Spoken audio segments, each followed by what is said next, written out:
Nouveau numéro de Megatrend sur Boursorama. Aujourd'hui, on se demande comment construire un portefeuille avec des solutions thématiques. Bonjour Noémie. Bonjour. Noémie Adjadj Gomez. C'est vrai qu'il y a beaucoup de solutions thématiques. On en parle évidemment ici beaucoup sur Boursorama. L'eau, la cybersécurité, l'intelligence artificielle, le climat, la digitalisation, les smart cities, l'alimentation. Il y a plein de thématiques. Déjà, avant de comprendre comment est-ce qu'on peut les combiner ensemble, s'il y a matière à bien les marier, cet engouement, on le sait, il y a un engouement depuis maintenant un petit moment de la part des investisseurs là-dessus. L'explication a posteriori, ex post, comme on dit, c'est quoi sur cet engouement? Alors, c'est vrai qu'il y a un fort développement des encours sur les thématiques ces dernières années. Les encours ont été multipliés par 3 entre 2018 et 2021. Donc, développement très important. Les thématiques ont concentré une grosse partie de la collecte, même sur les investissements actions.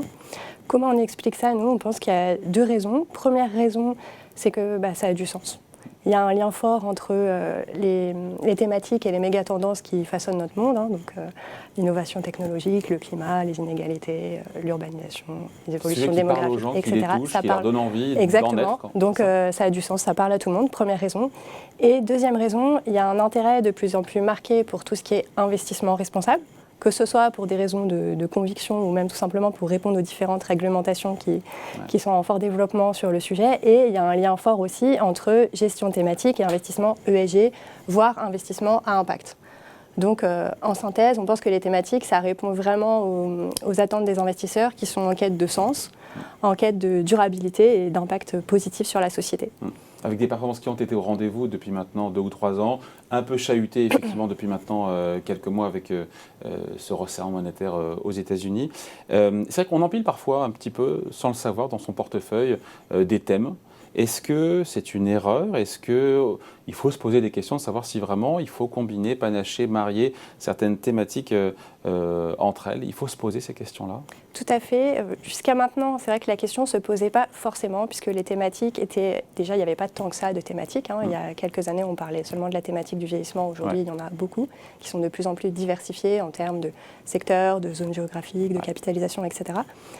Donc jusqu'à maintenant, c'était une brique qui était utilisée en diversification dans un portefeuille pour venir compléter une allocation. Mais aujourd'hui, on a de la matière pour construire vraiment une allocation qui va être à 100% sur des investissements thématiques et on a de la demande. Avant, c'était plus un investissement, pas périphérique, mais une brique satellite, auxiliaire satellite, c'est ça. Ouais. Et maintenant, on peut combiner de telle sorte à avoir un cœur de portefeuille autour de ces thématiques. Enfin, c'est un renversement complet de la façon de construire un portefeuille. Exactement. Après, il faut se poser les bonnes questions parce que on pourrait se dire, on va prendre toutes les thématiques, on va les équiponder. J'ai 10 thématiques, je mets 1/10 de mon portefeuille sur chacune des thématiques. Ouais. Si on fait ça, on peut avoir des portefeuilles qui vont être très concentrés sans vraiment s'en rendre compte parce que les thématiques peuvent être exposées aux mêmes risques. Ouais. Donc, très important d'être capable d'analyser finement les solutions thématiques qu'on va empiler. Et deuxième chose, on dit toujours que les thématiques, c'est capter la croissance de demain. Oui. Donc, on ne va pas pouvoir se reposer sur des analyses historiques pour construire cette allocation, puisque, par nature, dans le passé, ces thématiques n'avaient pas de sens. Donc, il faut vraiment avoir une démarche prospective. Enfin, n'existait pas. Voilà. Ou n'est pas aussi prégnante qu'aujourd'hui. Exactement. Alors, on se dit quoi, Noémie? On se dit que... Comment est-ce qu'on fait, encore une fois? Comment on s'y prend maintenant, de manière un peu théorique, dialectique, pour combiner tout ça? Parce on peut dire, voilà, ces 2 thématiques-là ne sont pas complémentaires, se combinent mal ou pas? Ou au contraire, se combinent bien?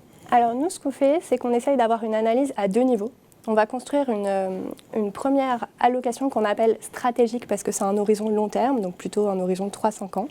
Et pour construire cette allocation, on va se baser sur le potentiel de croissance des méga-tendances, avec 3 axes d'analyse. Donc on va regarder la maturité dans le cycle, on va regarder le poids économique, c'est-à-dire les dépenses de consommation et d'investissement actuelles et à venir.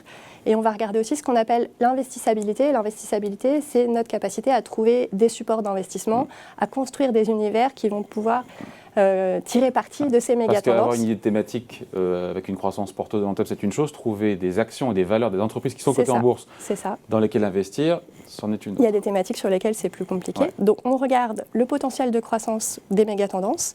Et deuxième exercice, on regarde nos thématiques, ou ça peut être des thématiques plus larges que les thématiques CPR, et on regarde comment elles sont exposées aux méga-tendances. Si on prend l'exemple de l'hydrogène, par exemple, ça va être une thématique qui est exposée à la fois à la lutte contre le changement climatique et aussi aux innovations technologiques. Selon nos économistes, c'est des méga-tendances qui sont très bien orientées à horizon 3-5 ans. pour des raisons de cycle dans le développement. Par exemple, si on compare par rapport à l'urbanisation, aux évolutions démographiques, on pense qu'il y a plus de potentiel en termes de développement sur les changements climatiques et les innovations technologiques. Si on regarde le poids économique, c'est vrai que en termes les gouvernements ont vraiment cité ces méga-tendances dans les plans de relance post-Covid. Donc en termes de poids économique, on parle de l'hydrogène. Non, on parle des méga-tendances qui sont sous-jacentes à la thématique de l'hydrogène, à savoir la lutte contre le changement climatique et les innovations technologiques. Et puis en termes d'investissabilité, c'est vrai que c'est plus facile de trouver des entreprises qui sont vraiment actives qui ont leur business model en fait en lien direct avec les changements climatiques et les innovations technologiques que par exemple en lien avec les inégalités. Donc hydrogène exposé à 2 méga-tendances qui sont très bien orientées selon nos économistes. Donc hydrogène va avoir un poids important dans notre allocation long terme. Après, on va rajouter une deuxième couche qui est beaucoup plus conjoncturelle, que nous on appelle allocation tactique. Je vous coupe, pardon, mais sur le long terme, qu'est-ce qu'on peut mettre d'autre à part l'hydrogène qui est au confluent de 2 tendances de fond, enfin de 2 méga-tendances? Alors, il y en a, en fait, toutes nos thématiques vont être exposées à une méga-tendance qu'on appelle principale et des méga-tendances secondaires. Donc, c'est le cas, par exemple, dans le fonds éducation, on va trouver aussi des innovations technologiques. Un peu moins que dans la stratégie évidemment de disruption, où la méga-tendance innovation technologique va être la méga-tendance principale, mais on va retrouver aussi dans le fonds éducation. Donc en fait, on fait une cartographie de toutes nos stratégies thématiques et on montre comment elles sont rattachées à ces différentes méga-tendances. Et ça nous aide vraiment à construire l'allocation de long terme. Voilà.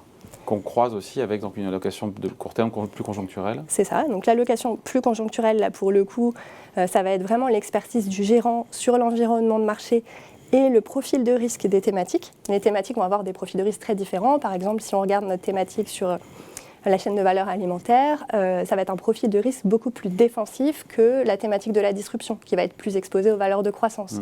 Donc en fait, l'idée, c'est que le gérant va sur- ou sous-pondérer par rapport à l'allocation de long terme à un horizon beaucoup plus court terme pour profiter des opportunités offertes par l'environnement de marché et les profils de risque différents des thématiques. Donc le court terme peut très bien entrer en contradiction, ou pas d'ailleurs, avec une optique de plus long terme. Tout à fait. On se donne en fait des fourchettes pour dire de combien on a le droit de dévier à court terme par rapport à l'allocation long terme.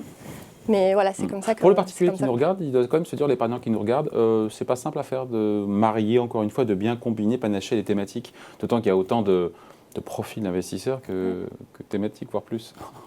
Alors concrètement, comment on fait à la fin? Oui, c'est ça, à la fin des fins. Voilà, on a 2 possibilités, en fait, cette réflexion et ce cadre qu'on propose sur l'allocation thématique avec les 2 étapes long terme et court terme.